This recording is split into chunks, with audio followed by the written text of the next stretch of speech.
13 de febrero de 1944. Querido diario, hoy cumplo 13 años. Nací un viernes 13. De mi abuelito recibí un disco para fonógrafos, de los que me gustan. Los compró para que yo aprendiera las letras de las canciones en francés. Lo que hará feliz a mamá, porque ella solo está contenta cuando saca una buena calificación en francés. Practico mucho atletismo, natación, patinaje, ando en bicicleta y hago ejercicio. He escrito bastante por hoy y tal vez estés cansado. Moshe Sepp Blinker nació en La Haya, Holanda, el 9 de octubre de 1926. 24 de noviembre de 1942. Ya hace algún tiempo que me propongo registrar todas las noches lo que estuve haciendo durante el día. Pero, por distintas razones, hasta ahora no había podido hacerlo. Nací en La Haya, la ciudad de la reina de Holanda, donde transcurrieron pacíficamente mis primeros años. Fui a la escuela primaria y luego a un colegio comercial, donde estudié durante 2 años.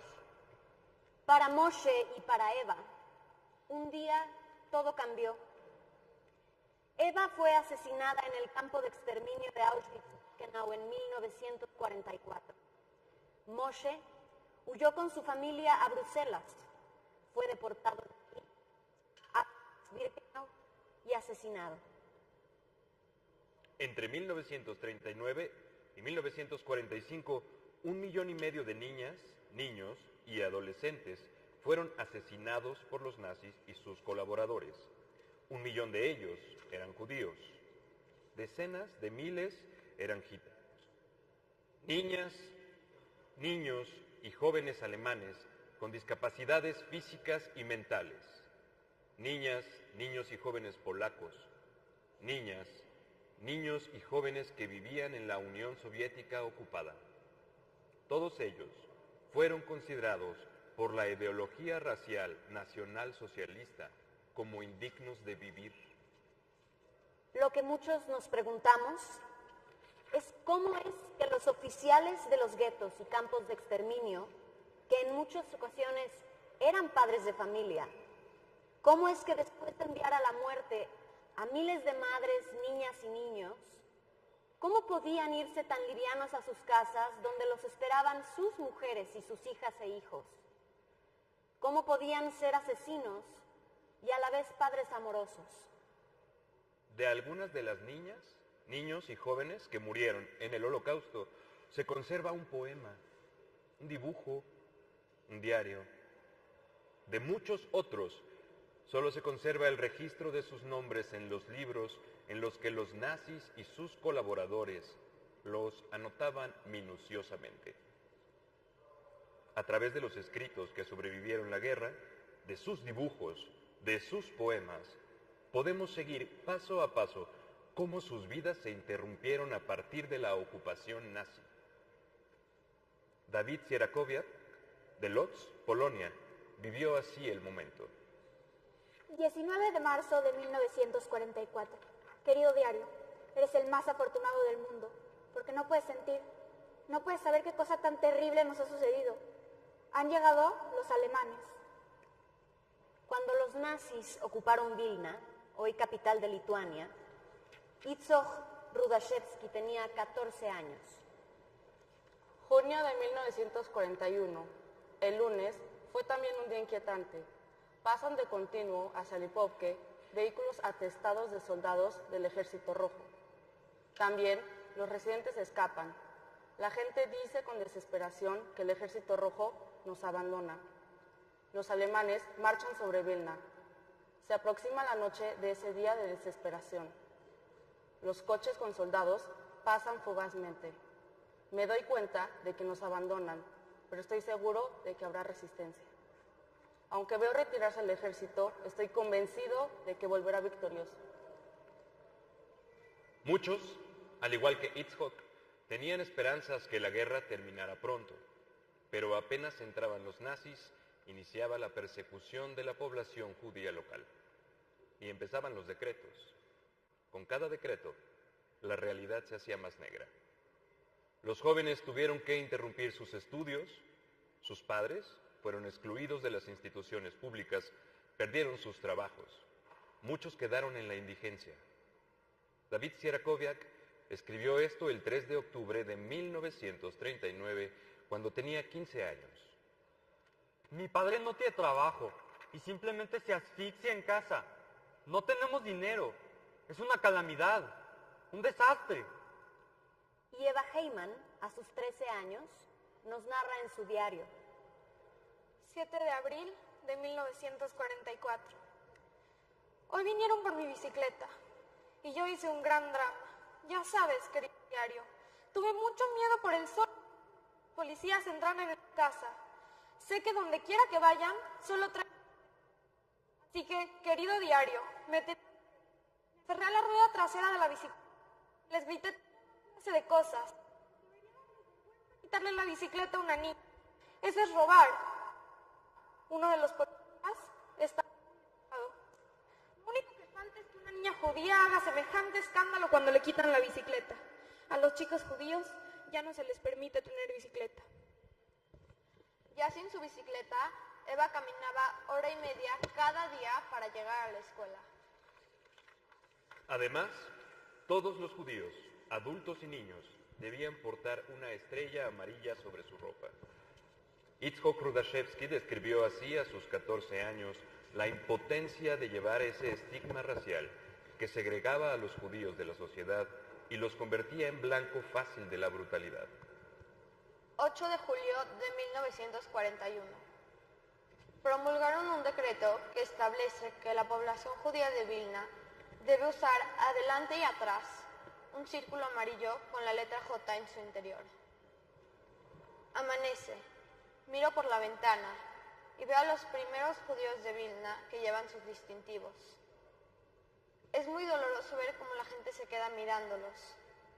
Siento como si el enorme pedazo de tela amarilla sobre sus hombros me quemara. Por mucho tiempo no pude ponérmelo. Me pesaba como una joroba. Estoy avergonzada de nuestra impotencia. Me causa dolor pensar que no hay salida. El siguiente paso en la persecución a los judíos fue el encierro en guetos. Se les obligó a abandonar sus hogares y pertenencias y a internarse en áreas designadas, confinados y apiñados como prisioneros. Y de ahí siguió la deportación a los campos de concentración y de exterminio. Itzhok Rudashevsky describe la expulsión al gueto. Es el 6 de septiembre de 1941. El día amaneció hermoso y soleado. Las calles han sido cerradas por los lituanos. Se está creando un gueto para los judíos de Vilna. La gente está haciendo las maletas en la casa. Veo el desorden en la que está la nuestra, los bultos por todos lados y las personas perplejas y desesperadas. Miro cómo están desparramadas las cosas que yo usaba y que eran importantes para mí. El pequeño grupo de judíos de las viviendas que rodean el patio empieza a arrastrar los bultos hacia la puerta. De pronto, todo a mi alrededor comienza a llorar. Todo llora. La calle por la que desfilan los judíos con sus envoltorios. No pienso en nada, ni en lo que estoy perdiendo, ni en lo que acabo de perder, ni en lo que me espera. Solo siento una inmensa fatiga, y un insulto, y un dolor quemantes en mi interior. Llegamos a las puertas del gueto. Siento que me han robado, que me están robando la libertad, el hogar, y las calles de Vilna que me son tan familiares y que amo tanto. Me han arrebatado todo lo que quiero y todo lo que es precioso para mí. Peter Gins, un niño judío de Praga, desde el campo de concentración de Terezin, compuso este poema. ¿Cuánto tiempo hace ya que vi por última vez ponerse el sol sobre Petrin? Hace ya un año casi que estoy en este agujero, con apenas un par de calles en lugar de tus avenidas, como un animal salvaje encerrado en una jaula. De lo que Peter hizo en Terezin se ha conservado solo una ínfima parte. Pintó más de 120 obras. Escribió infinidad de poemas y algunas novelas. Y fundó y dirigió la revista Vedem. un semanario hecho por el grupo de jóvenes del edificio número 1 del sector L417 del campo. El domingo 9 de agosto de 1942, Peter Gins registró su última anotación en el diario. Lacónico escribió: por la mañana en casa. Ese día fue deportado. David Sheriakoviak, 17 años, nos hace testigos de su primer contacto con la muerte. 23 de agosto de 1941. Hoy me quedé anonadado al enterarme de la muerte de quien había sido nuestro vecino en el edificio, el señor Kamushievich. Creo que es la primera muerte que ocurre en el gueto que me produce una depresión tan profunda. Este hombre, un auténtico atleta antes de la guerra, murió de hambre. Su cuerpo de hierro no sufría de enfermedad alguna, pero se volvió más y más delgado, hasta que se durmió para no volver a despertar. A pesar de esta realidad infernal, los niños conservaban esperanzas y sueños para el futuro. Sus poemas nos permiten asomarnos a ello. Un sueño, por Abraham Koplovich. Cuando crezca y llegue a los 20 años, saldré a conocer el mágico mundo. Lo haré sentado en un pájaro a motor. Subiré y volaré alto hacia el espacio.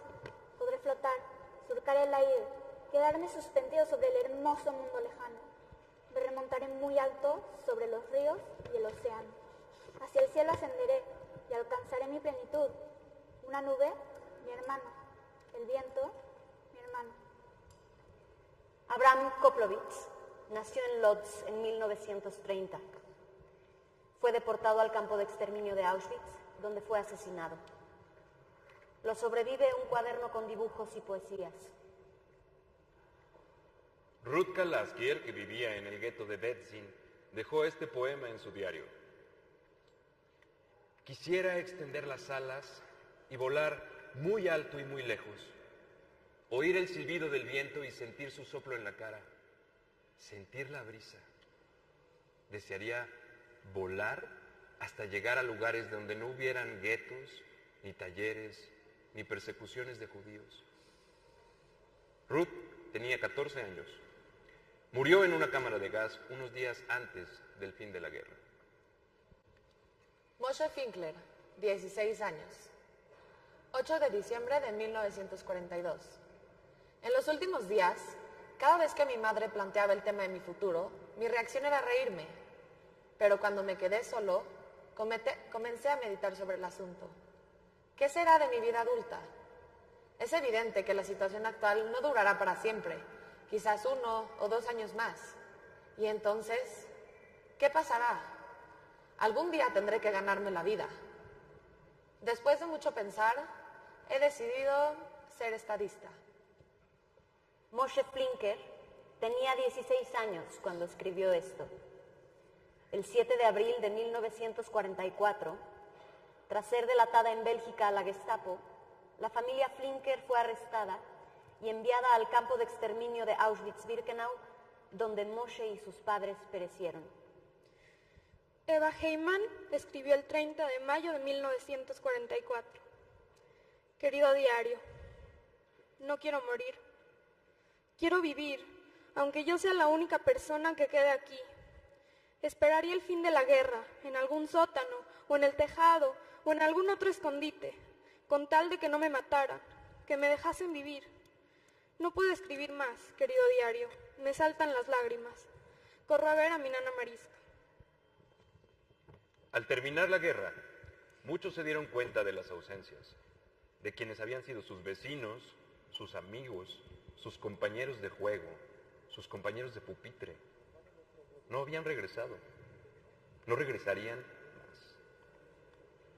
Cecilia Prilushka, una chica polaca, viendo una fotografía de cuando cursaba el 5º año de primaria, recordó a sus mejores amigas Rosa y Clara, las trenzas de Rosa, su habilidad para las matemáticas y los panecillos de la panadería de su padre que compartía con todos, y a Clara con su pelo rizado, aplicada y cariñosa, y a Mosiu con sus camisas de cuello blanco que siempre se sabía todas las respuestas, y a la alegre Sonia que llegaba bailando y cantando a la escuela, y a la pelirroja y tímida Sara.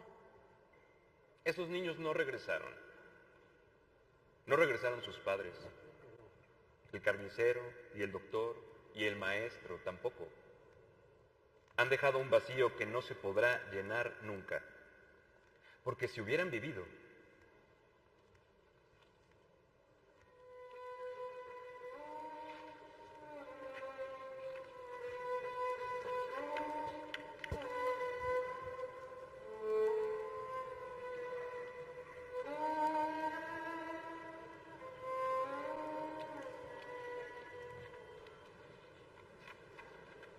Si Peter Ginz de Praga hubiera vivido, habría concluido las 5 novelas que empezó a escribir en el campo de Terezín. A una le habría cambiado el título y le habría escrito un nuevo final. Habría escrito 2 nuevas novelas. Habría publicado un libro de poemas y lo habría ilustrado con sus propios dibujos, algunos de su época en Terezín. Y Peter le habría regalado a su hija mayor la pluma con incrustaciones que le regaló su abuela y con la cual escribió su diario.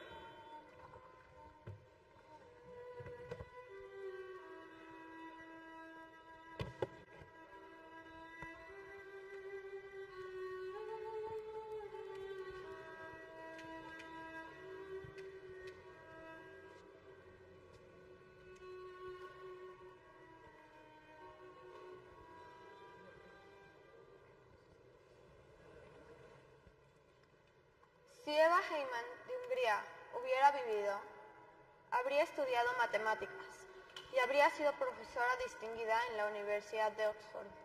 En sus tiempos libres habría recorrido la mitad de Europa en su bicicleta.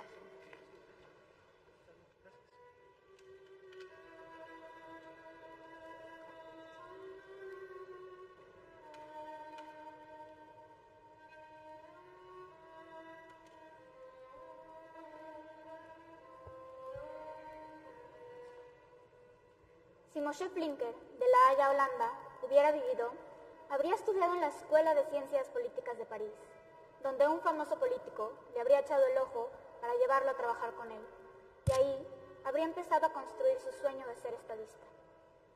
Habría llegado a ser el ministro en el gobierno de Charles de Gaulle y le habría contado a su primera nieta que los sueños se hacen realidad.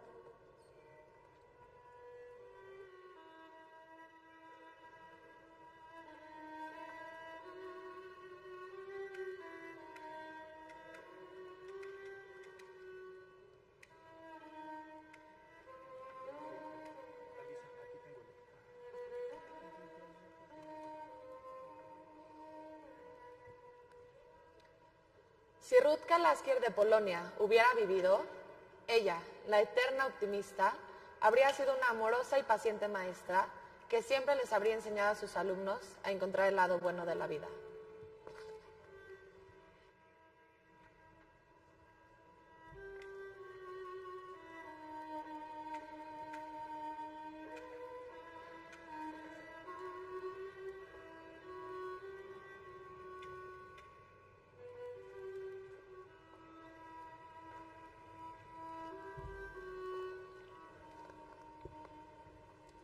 Y si Abraham Koplowitz de Lodz, Polonia, hubiera vivido, habría llegado a ser un gran poeta y habría citado en su antología aquel primer poema suyo, que dice: cuando crezca y llegue a los 20 años, saldré a conocer el mágico mundo. Lo haré sentado en un pájaro en motor. Subiré y volaré alto hacia el espacio.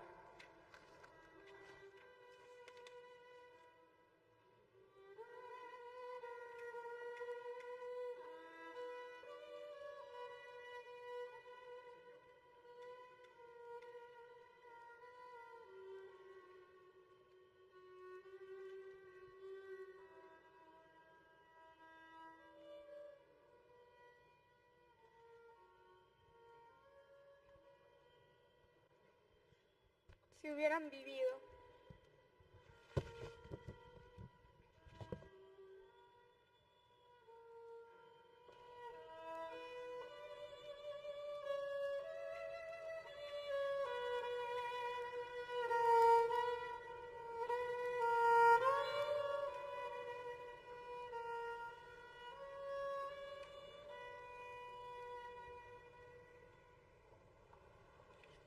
pero no vivieron porque el mundo fue indiferente.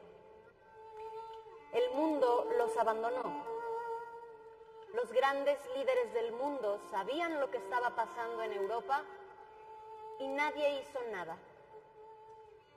¿Hemos aprendido algo de esta terrible tragedia? Porque hoy, todos los días, en la televisión, en los periódicos, vemos caras de niñas y niños que reflejan angustia, de niñas y niños refugiados, migrantes, víctimas de guerras, de hambrunas. Elie Wiesel, el joven sobreviviente del Holocausto, el hombre que luchó a lo largo de su vida por señalar la complacencia del mundo frente a la tragedia, el hombre que siempre supo que el Holocausto no podía definirse, que no podemos ni debemos apaciguar nuestras almas frente a la magnitud del Holocausto, ni frente a las tragedias que siguen sucediendo. Elie Wiesel, definió puntualmente la indiferencia. Se refirió a la indiferencia como un pecado.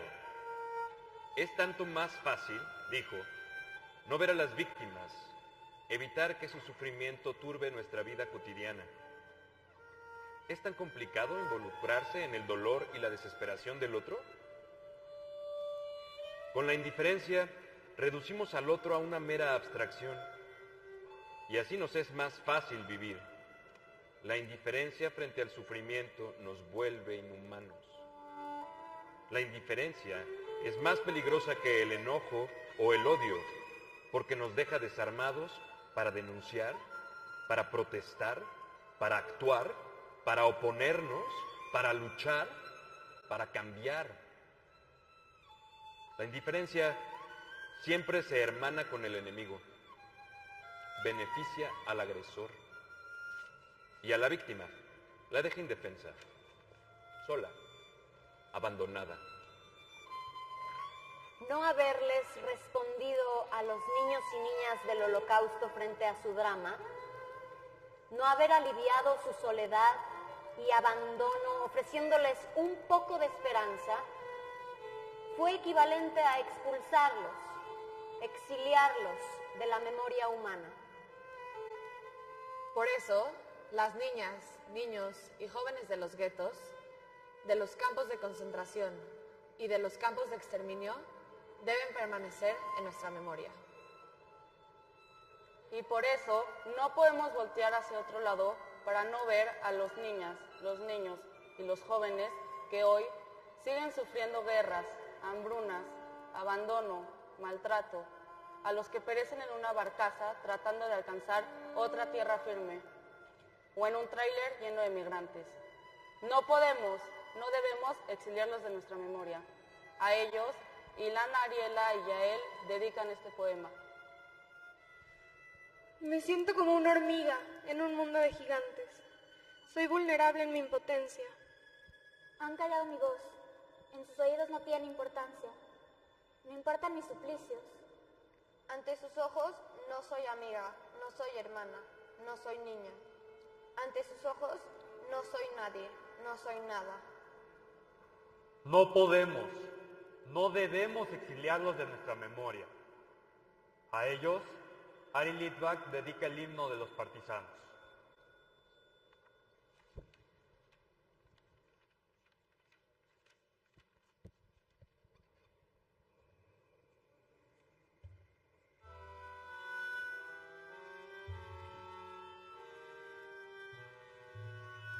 Sag nicht einmal, als du gehst im letzten Tag, hot schieb im Leine verstellen bläue Tag.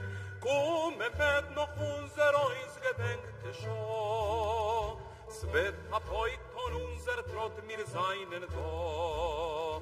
Komm, wird noch unser eins gedenkte Schau, es wird ab heut von unser Trott mir seinen da. Von grünen Palmen leist dies weißen Land von Schnee. Wir kommen nur mit unser Bein, mit unser Wein. Und wo gefallen ist, das spritzt von unser Brot. zum Bett, dort unser Kure, unser Mut. Und wo gefallen ist ein Spritz von unser Blut, sprott zum Bett, dort unser Kure, unser Mut. Sie bettet die Morgens und begilden unseren Heid, und der Nächten wäscht verwischten mit dem Feind. Nur ein versammen wird die Sonne in dem Kajor, wie a Parol soll's gehen, das Lied von Dor zu Dor. Nur ein versammen wird die Sonne in dem Kajor, wie a Parol soll's gehen, das Lied von Dor zu Dor. Das Lied geschrieben ist mit Blut und nicht mit Blei. Es ist nicht kein Lied von a Feugeläufter frei. Das hat a volle Zwischenfallen die gewähnt. Das Lied gesungen wie Naganes in die Hände. Das hat a volle Zwischenfallen die gewähnt. Das Lied gesungen mit Naganes in die Hände. Da sag ich keinmal, als du gehst im letzten Weg, Hotschim im Leine verstellen bläue Tag. Komm, wird noch unser Eus gedenkte Schau, es wird ab heut an unser Trott mir seinen da. Komm, wird noch unser Eus gedenkte Schau, es wird ab heut an unser Trott mir seinen da.